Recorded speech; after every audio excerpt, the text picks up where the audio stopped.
Okay, welcome to tonight's meeting. This evening we have some variety for you.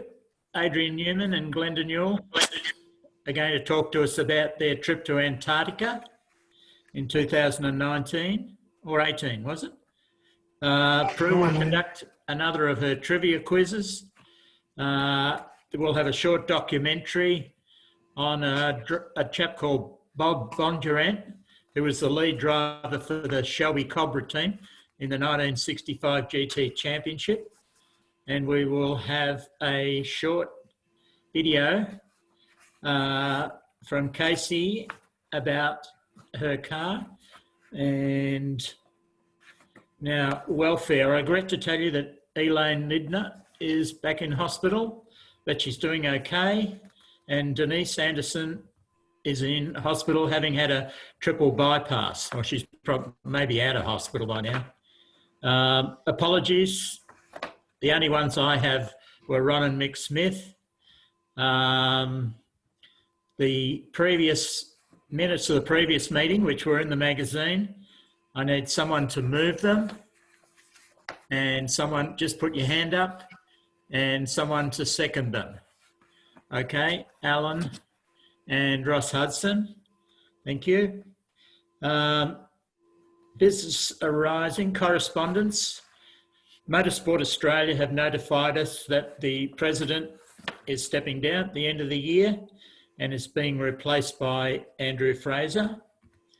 Other business, work has started on the wall at the club rooms, which is being rebuilt between us and next door where the fire was, and it's progressing very well. It's on track to be completed by October, as has been planned, and quotes have been obtained for the installation of the live streaming that we are going to install in the club rooms once we get back there and once the builders have finished, so that we can continue to live stream all our meetings, even when we get back to our normal monthly meetings.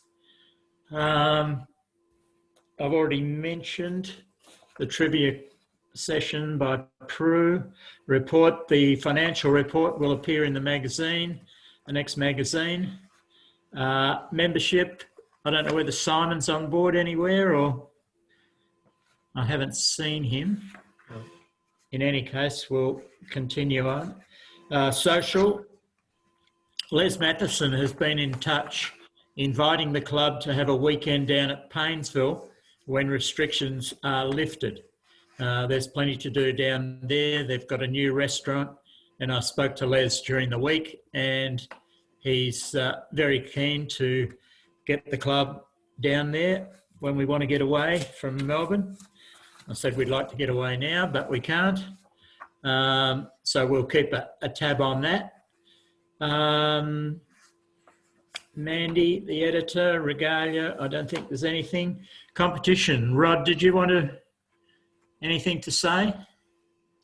No, Terry, everything's basically been cancelled. So, excuse me, we've got an MSCA committee meeting on Monday, Zoom. So, yeah, I expect that the next meeting is Sandown in October. Can't see it happening. And then we've got, yeah, so no, lots of red ink and not much happening.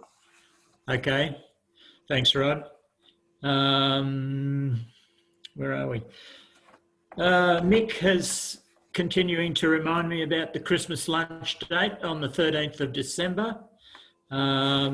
Let's hope that we can get back there by then. Cairns, Motorsport Australia are going through a restructure, and you can find out more about it by going to their website. It doesn't really alter anything that most of us would be doing as far as competition goes, but they're actually shutting down. Cairns are closing down all their interstate offices. They used to have an office in every state, and they're closing them all down. Victoria will be, everything will go through Victoria in future, and they obviously are trying to save money by doing that. There are a few at Cairns that have lost their jobs, but it doesn't really, because they're doing a lot more of it online. than they used to do, but it doesn't really affect us too much. The club rooms, as I mentioned, the wall is happening, and they're also going to install security screens around the bar area, and that has happened really for a number of reasons. They've always wanted to do it, and now we've got builders working in the place. It's important that is secure, so that's happening. Vic Roads, there's been a bit going on. Brian, did you want to say anything, or where are you? I can't see you now. Yeah, look, it's nothing really different to my report from last month. Their proposed new e-renewal scheme, I think, is rubbish. I think we should continue with the system as we have, which still functions perfectly well. And if anybody's a bit nervous about going to Vic Roads, then once you've received your form back from me, just put a cheque or a money order from the post office in an envelope and post it to Vic Roads. They'll take the money and send your form. You have to include your form with the cheque, and they'll send your form back stamped paid, and you just proceed as normal as if you had visited Vic Roads. So yeah, other than that, no problems. People are renewing. We're not using our cars, but nobody seems to have abandoned either their cars or the scheme. Okay, thanks, Brian.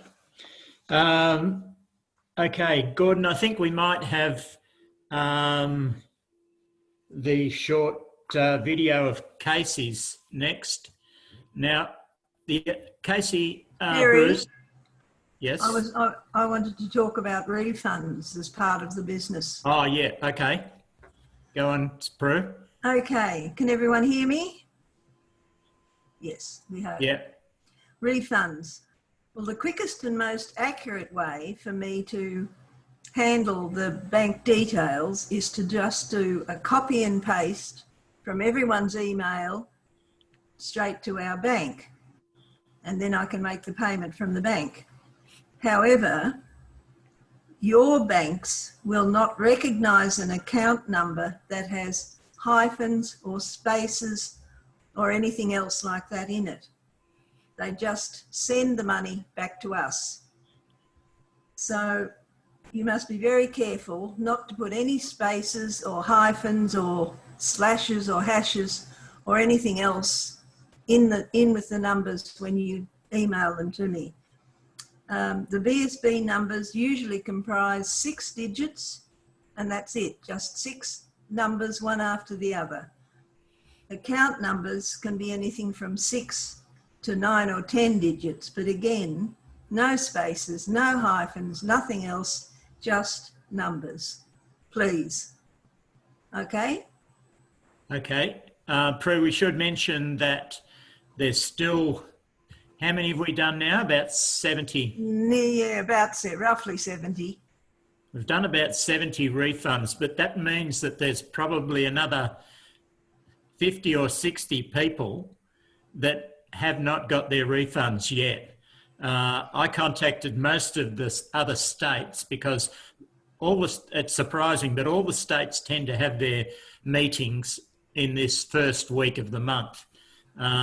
So I contacted them all and said, can you please mention at your meeting that if you haven't got your refund or you haven't organised to email Prue and give her your account details, you'll be wondering why you haven't got your refund. So probably most of the ones that haven't requested their refunds yet are actually Victorians. That's correct. The interstate has got off the mark pretty quickly. Yeah, most of the interstate ones seem to have done it. But if you know of anyone or any of you that are here that haven't yet sent your request in to Prue to get your refund, please act on it so that we can get it all cleaned up. Otherwise, it's going to drag on for a while. I want to book my overseas trip with what's left. yeah, fat chance you got of doing that. So that I meant to mention that. Okay, now Casey Bruce has made a short video of her and her car, explaining a little bit about the car and about herself.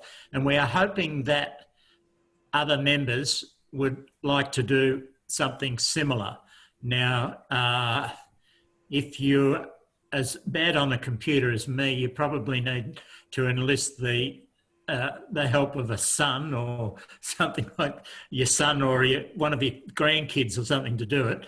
But it's not actually that hard. I had a go at it myself, just filming something with my phone and then transferring it onto my computer so that I could send it as an attachment. And it's not really that daunting. So I'll get Gordon to put Casey's video on, and you can. This is a good sample of what you can do. This is only 2 minutes, 2 and a bit minutes, but and you could make it longer if you wanted to. But it'd be good if we could get a few of you to perhaps do this, and we can play them at our Zoom meetings. So over to you, Gordon.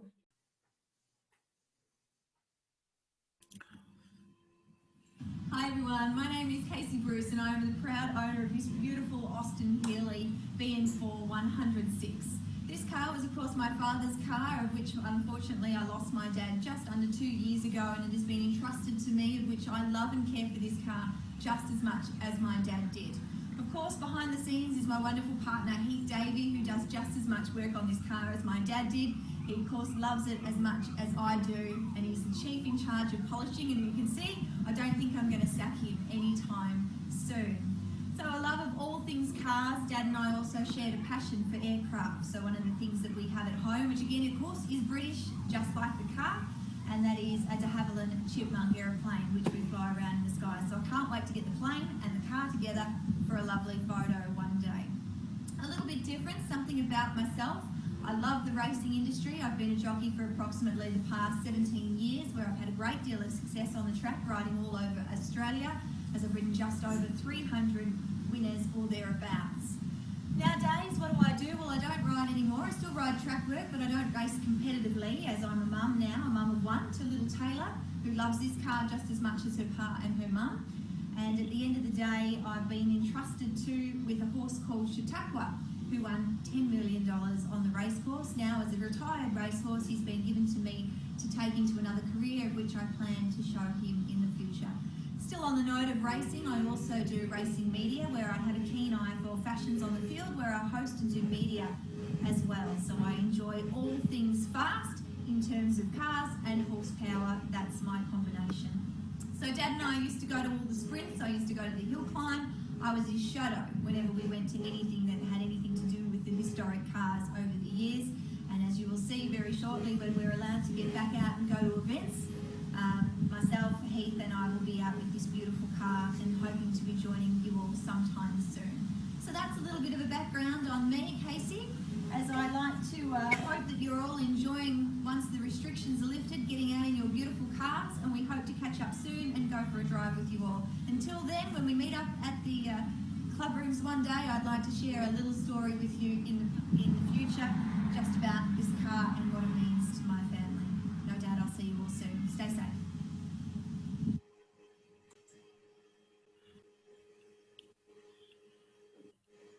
Thank you, Casey. That was fantastic. Really good.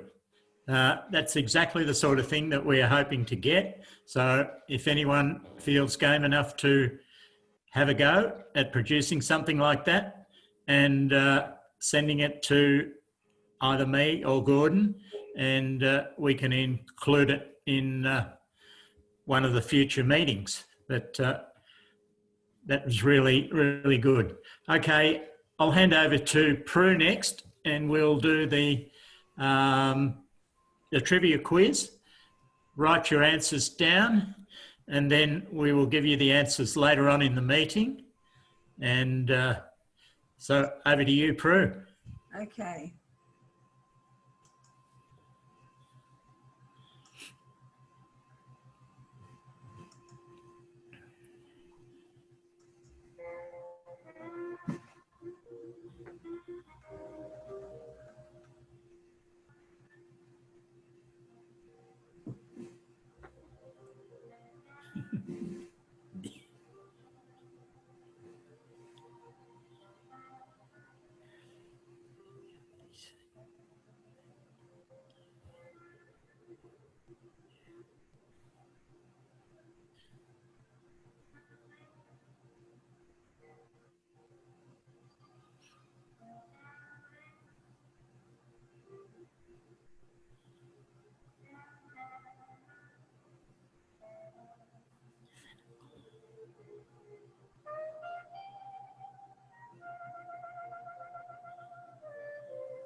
Okay, that's it. Okay, thank you, Prue. You're getting pretty professional at this. I think I only got about 3. I was watching Rod actually. Were you? I could tell by the look on his face. He knew who it was, yeah. Okay. Thanks very much, Prue. We'll get the answers after. We'll now hand over to Adrian and Glenda for their Antarctica show. Well, hi everyone. What Adrian and I are doing tonight, we've got a series of photos that we're going to talk to, and it'll probably take about 20 minutes to do so. So next photo, please, Gordon.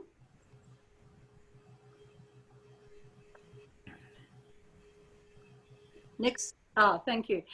Now, just to introduce the small group that went together, starting from the left, there's Adrian. Our ex-neighbours, Sandy and Peter, come next, followed on by Barry and myself, and there's Lorraine on the end. And That day we were relaxing in 40-degree heat in Brazil at Iguazu Falls. Next, Gordon. And here we are a week later, -20, all rugged up. And I won't try to say who's who because actually it's hard to tell.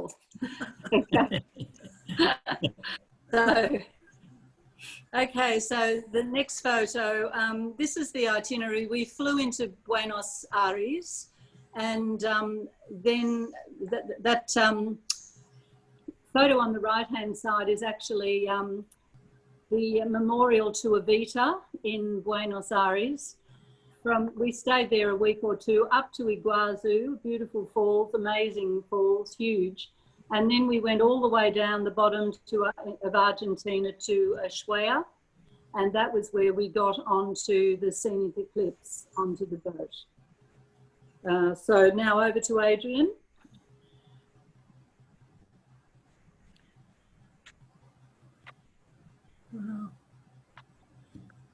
Thanks, Glenda. This is the scenic eclipse discovery yacht that we picked up at Iguazu. It's the world's first discovery yacht. It was built in Croatia in 2018. It's got 114 suites. In the polar regions, it was only... I don't even get acknowledged. Can you hear me? Yep. Just what I pointed out to you. Sorry? Yeah, we can hear you, Adrian. Yeah. I'll leave it to it. In the polar regions, it's limited to 200 passengers and a crew of 92, so it's nearly 1-to-1. The length of the yacht is 168 metres. Its gross tonnage is about 17,000 tonne. It cruises at about 17 knots, which is about 30 kilometres an hour.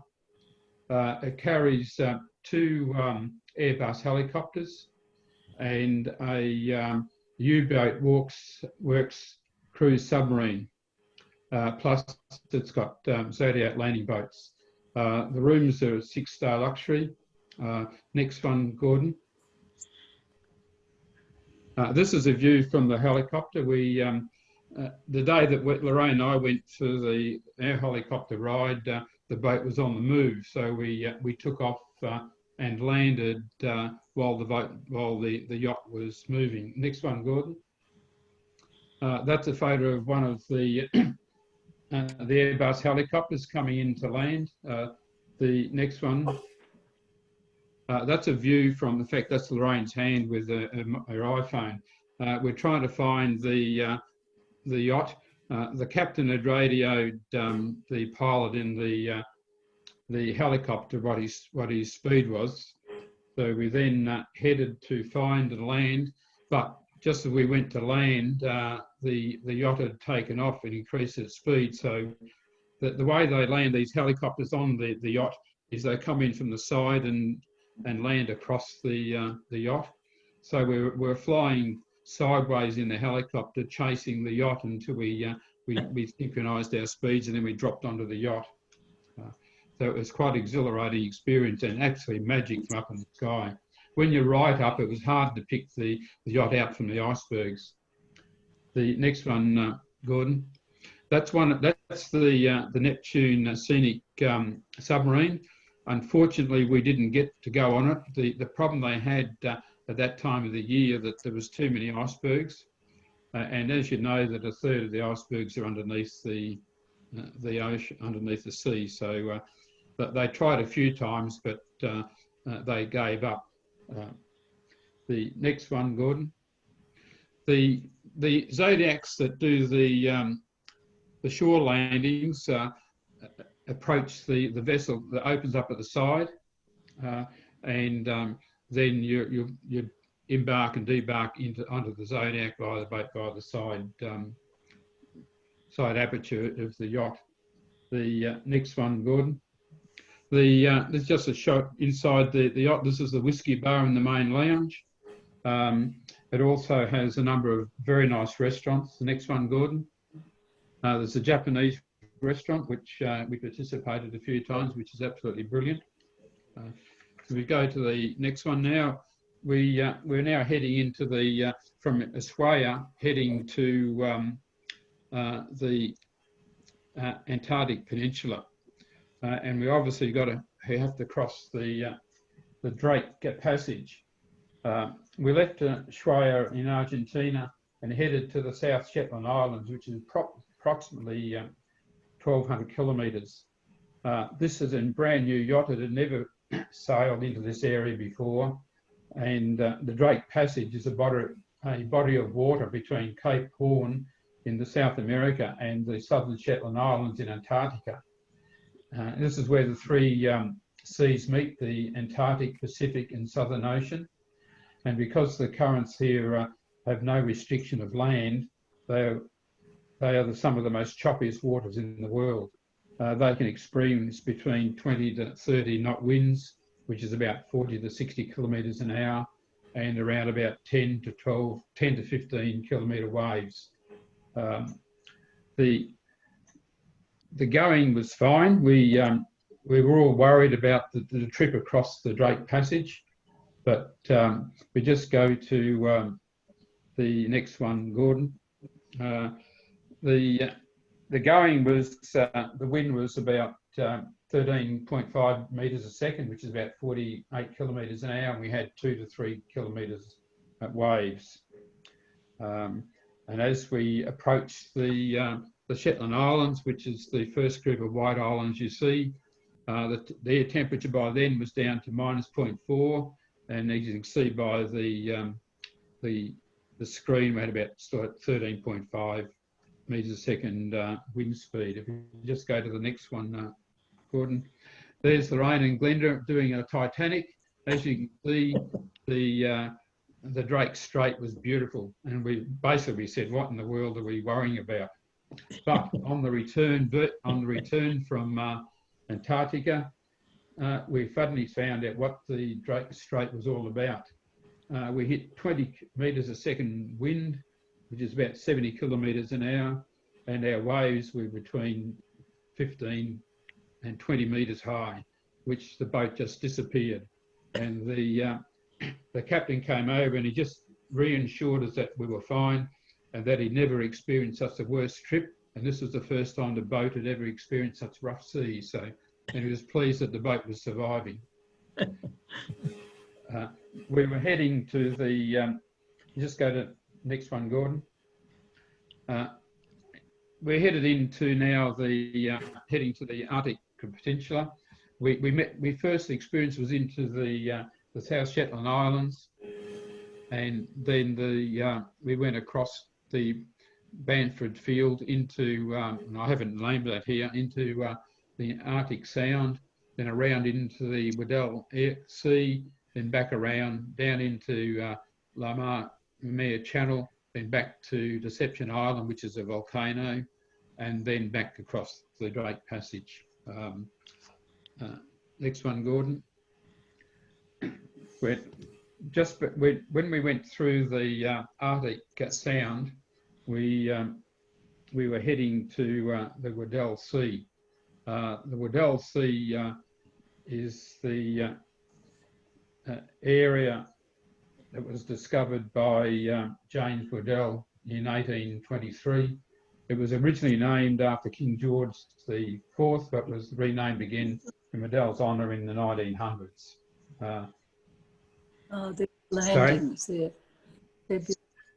What this picture shows is, that, and I'll get to it later on, is the movement of one of the largest icebergs in the world. You can see, I'll just digress slightly, you can see there November 2019, that was when we entered and went down the coast along the Weddell Sea.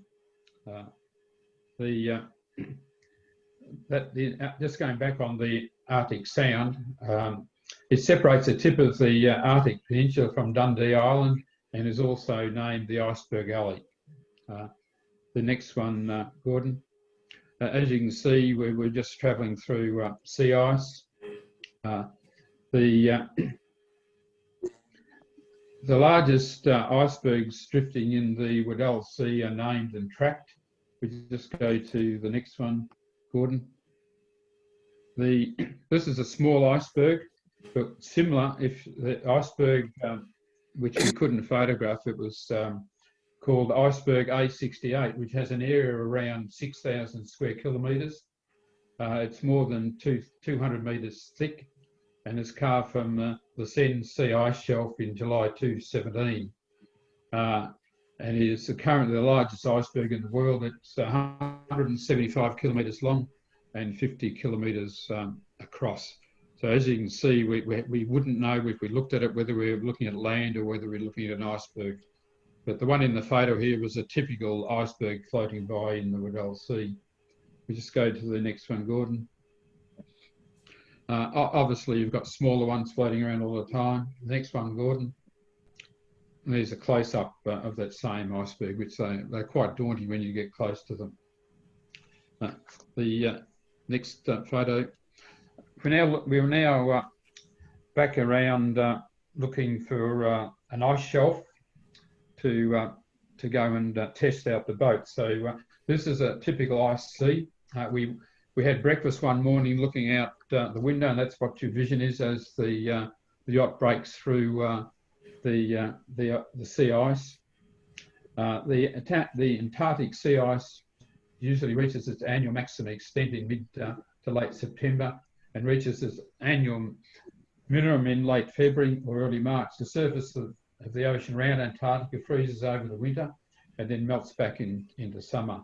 We arrived in November 2019, and so we were partway through that process.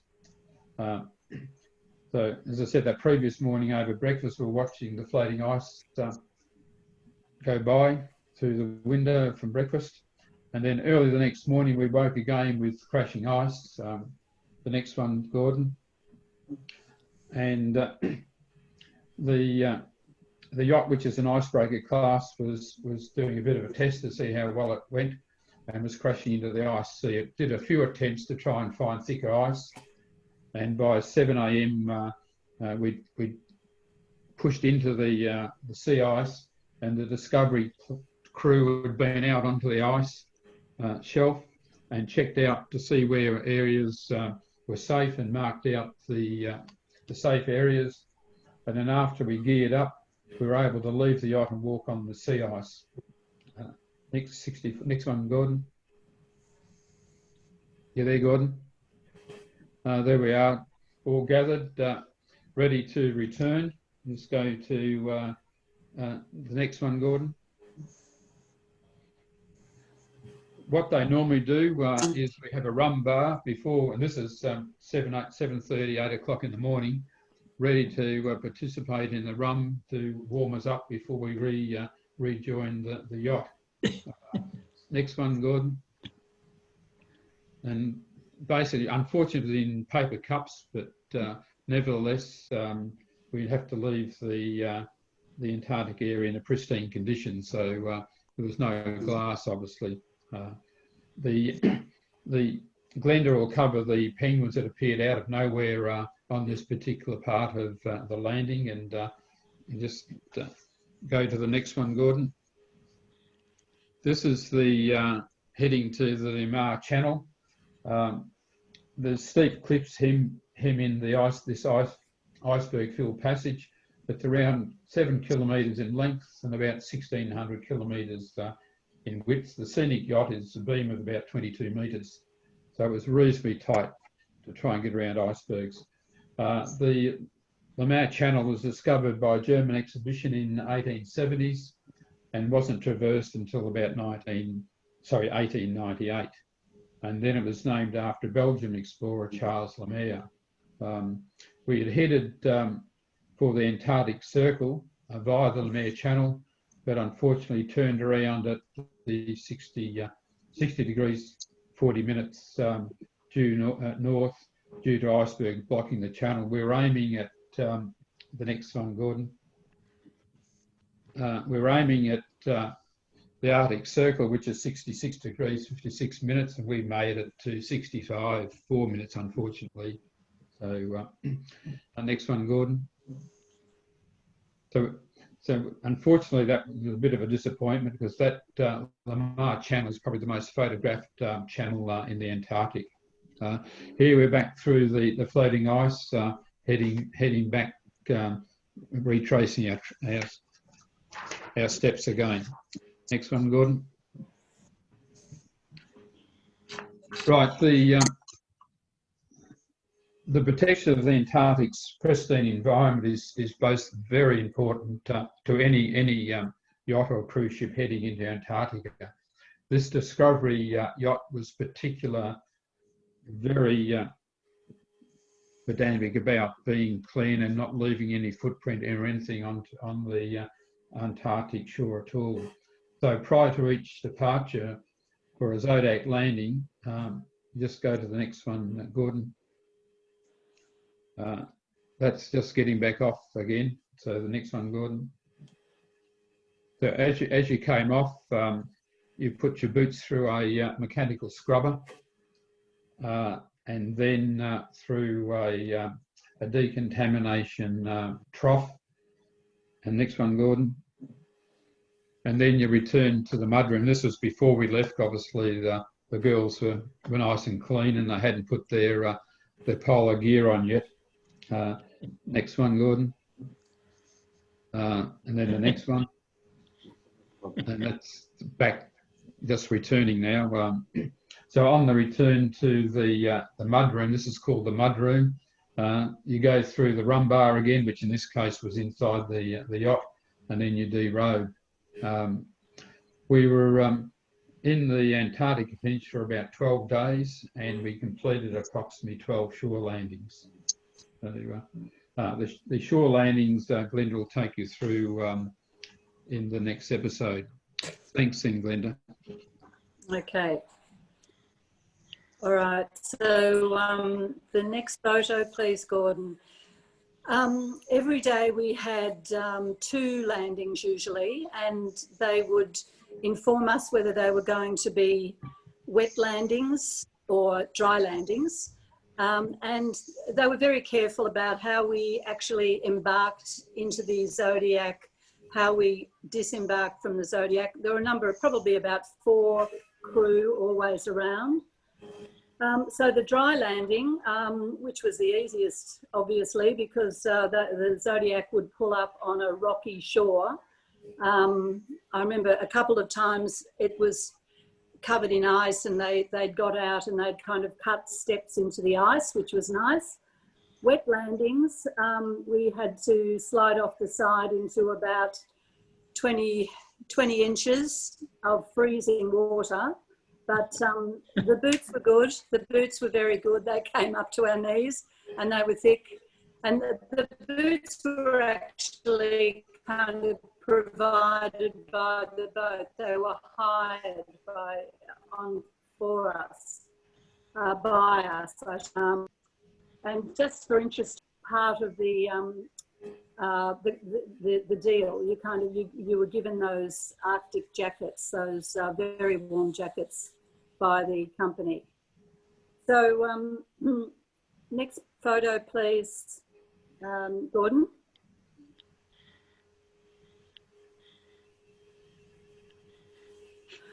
So this is one of the rocky shores that the boat would have come straight up on. The crew are waiting on the shore to grab the boat as soon as it comes in. Next photo, thanks, Gordon.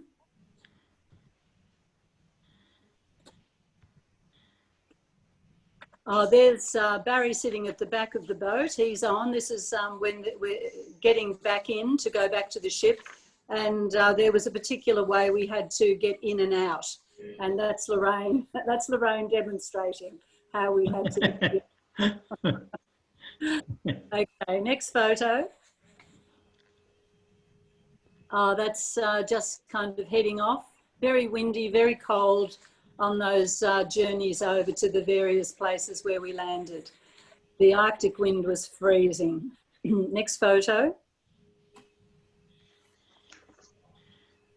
And again, just to mention the guides, all of the guides had some kind of qualification in ecology or biology or botany or any of, all of those ecological areas. They were all very knowledgeable. Most of them had done various trips down to the Antarctic. Okay, so next photo. Now this was one of the landings on Base Brown, and Base Brown is an Argentinian research station named after Admiral Brown, who was called the father of the Argentine Navy. And it was first built and opened, at least, in 1951. It operated right through until 1984. And what happened in that year was that there was a doctor on the base, and he was asked to do a second winter in Antarctica. And he didn't want to, so he burnt the base down, and all the crew had to be rescued and taken to another place. And it wasn't rebuilt until about 2000, and since then it's been used intermittently. So next photo, Gordon.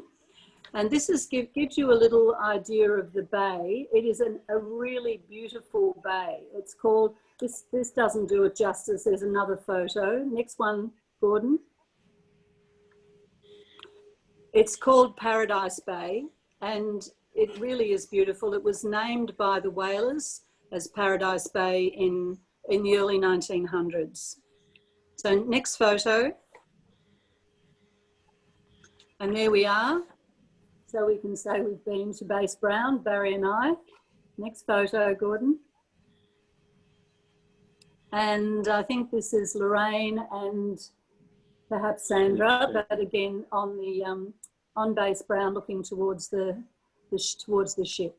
Next photo.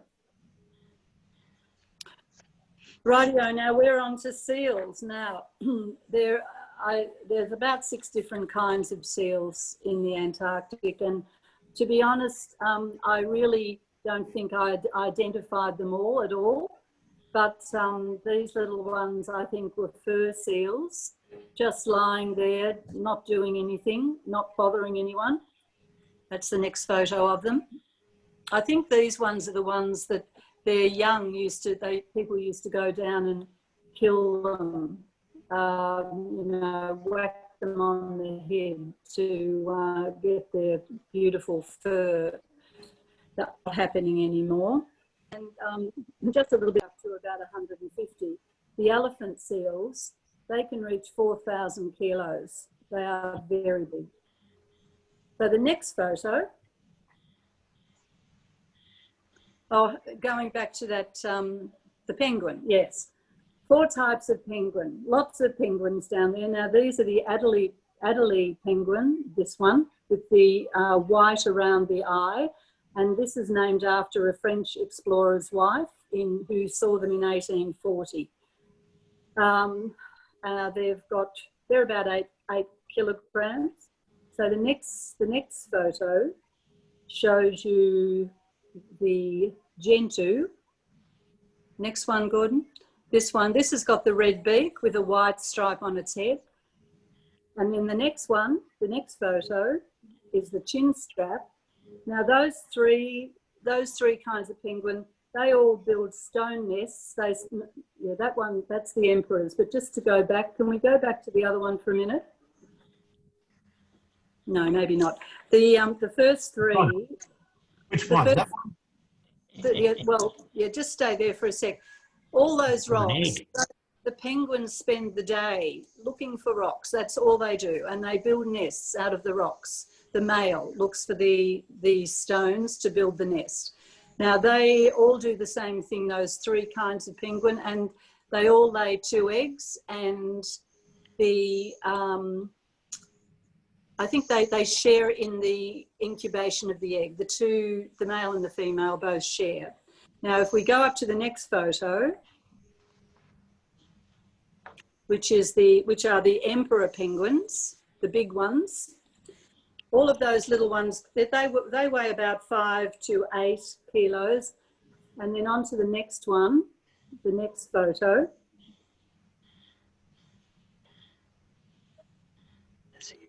That's the emperor.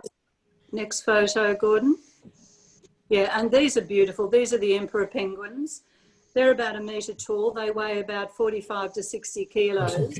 Back then. And these ones, oh, well, the emperor penguins actually came onto the pack ice when we were all there looking like paparazzi taking photos. And the thing that they tell us is not to get too close to the penguins, you know, keep at least 10 feet between you and the penguin. The thing is the penguins want to see us, and they all kind of waddled up, and they came within about, you know, 5 feet, and they weren't at all worried about the fact that all these people were taking photos and moving around. So they're very curious birds. And what happens with these, and these are the happy feet penguins, they have one egg, the female lays one egg, and the male incubates all through winter, which is about 2 freezing months, while the female looks for food, and then the female comes back, and then they share the parenting of the chick. So next one, thanks, Gordon.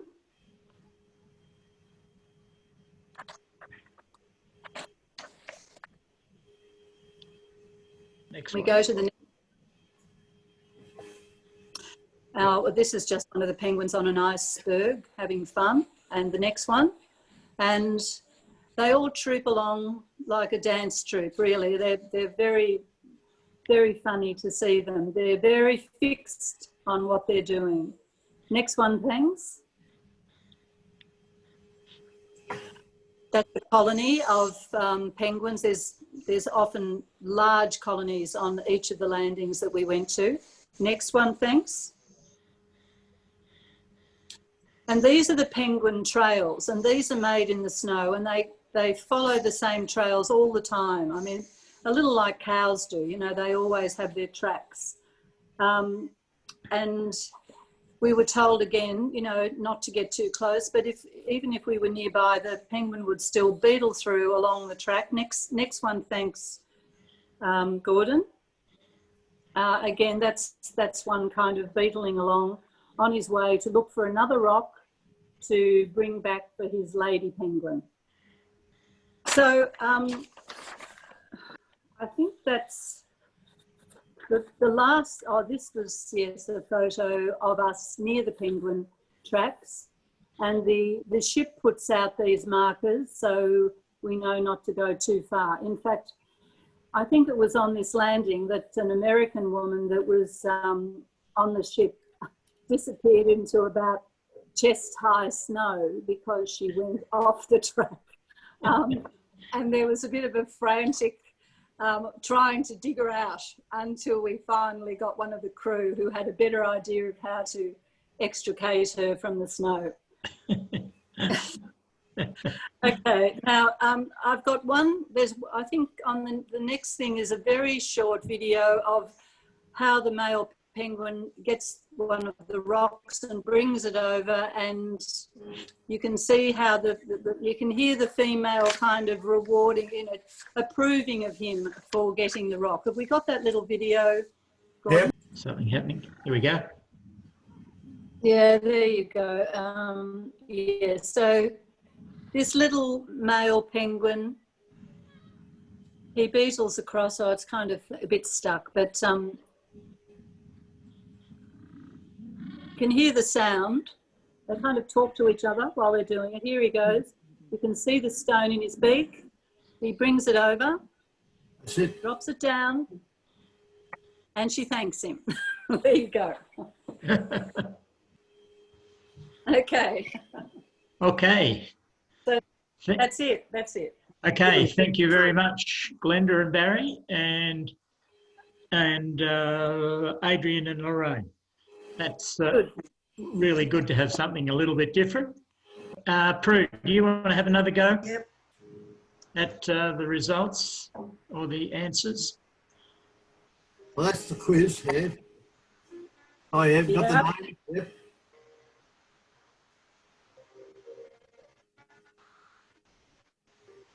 Yep. Yep.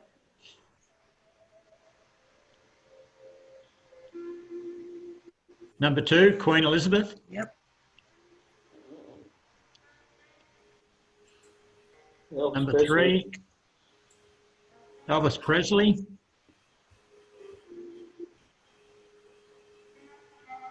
Terrible photo, isn't it? Mm. He didn't look very attractive then.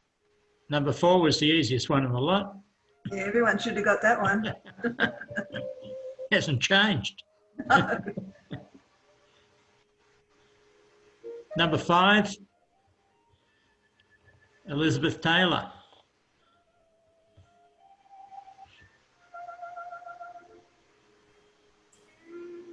Number 6, Barack Obama. Lorraine's doing well by the look of it. Number 7, that was an easy one too. Julia Gillard.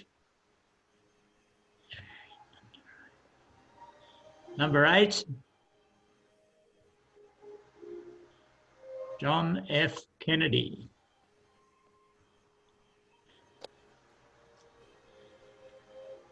Number 9, Vladimir Putin. Still looks grumpy. Number 10, yep, got that one, Robin Williams. Wonder how many got the next one. Number 11, Richard Nixon. I didn't get that one. Behind him was the Watergate building. Oh. Number 12, Winston Churchill.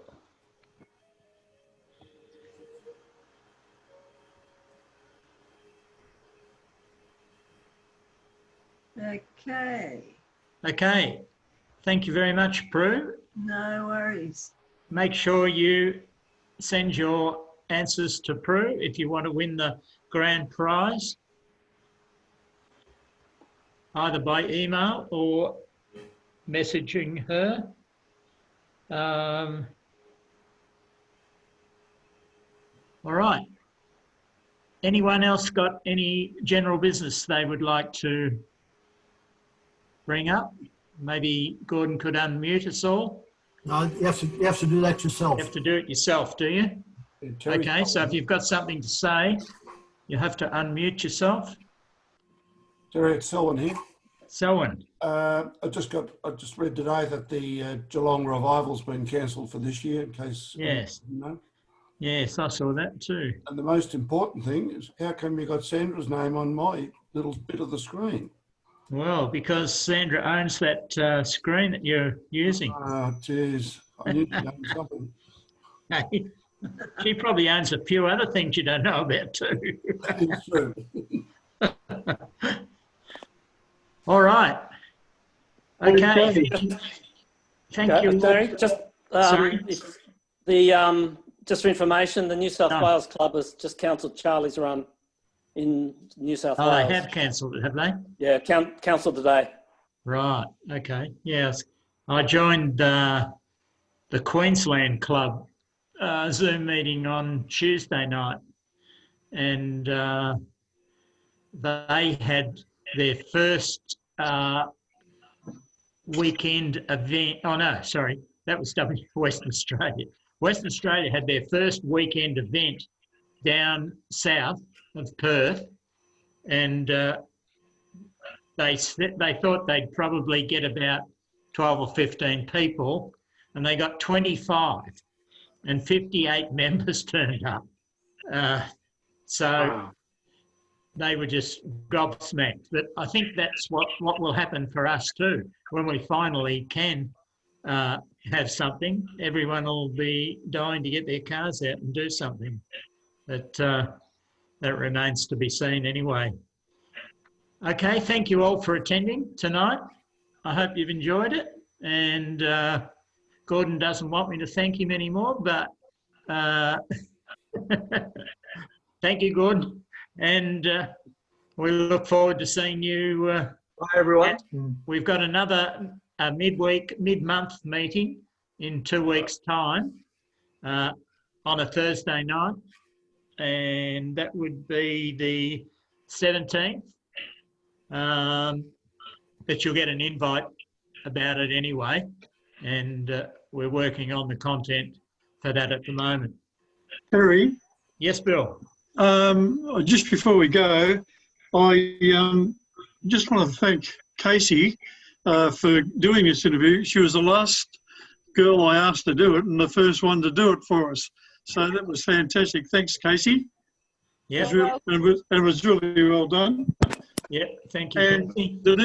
Denise Anderson is out of hospital and she's doing rather well. And I hope that Linda gets well soon too, Gordon. Thank you. And there's some other ladies we've got doing some videos for us coming up fairly soon, so keep tuned. Thank you. Thanks, Bill. Okay. Good night to everyone. And Night. sorry.